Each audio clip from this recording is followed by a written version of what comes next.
ભારતના ઔદ્યોગિક વિકાસમાં ગુજરાત રાજ્ય હંમેશા અગ્રેસર રહ્યું છે. ભરૂચમાં લગભગ 2 લાખ લોકોને રોજગારી આપતું ભારતનું કેમિકલ હબ.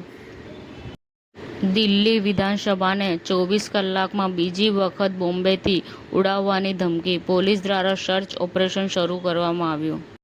દિલ્હીના અકબર રોડ, રાયસીના રોડ પરના પાર્ટી કાર્યાલયોને 28 માર્ચ સુધીમાં ખાલી કરવા માટે કોંગ્રેસને નોટિસ. ધુરંધર 2ની સફળતા વચ્ચે કાંતારા વિવાદ ફરી ઊભો થયો છે. રણવીર સિંહ બિનશરતી માફી માંગશે.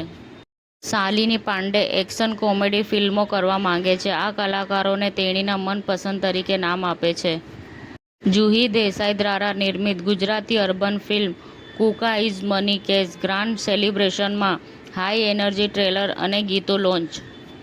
તમિલનાડુ વિધાનસભા ચૂંટણી એઆઈએડીએમકેએ 23 ઉમેદવારોની પ્રથમ યાદી જાહેર કરી.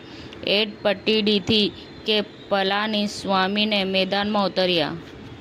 કૃષિ અને પશુપાલન વિભાગમાં કામ કરવું એ માત્ર નોકરી નહીં, પરંતુ અન્નદાતા અને મૂંગા પશુઓની સેવા કરવાની ઉત્તમ તક છે.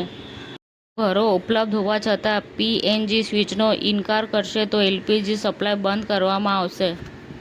એરટેલે ગુજરાતમાં 2750થી વધુ નવા સાઇટ સાથે ઝડપી સ્પીડ અને વ્યાપક 5G કવરેજ લાખો લોકો સુધી પહોંચાડ્યું. અમદાવાદના નારણપુરા ઇન્ટરનેશનલ સ્પોર્ટ્સ કોમ્પ્લેક્સ ખાતે સુરક્ષા એજન્સીઓની વ્યૂહાત્મક મોકડ્રીલ યોજાઈ.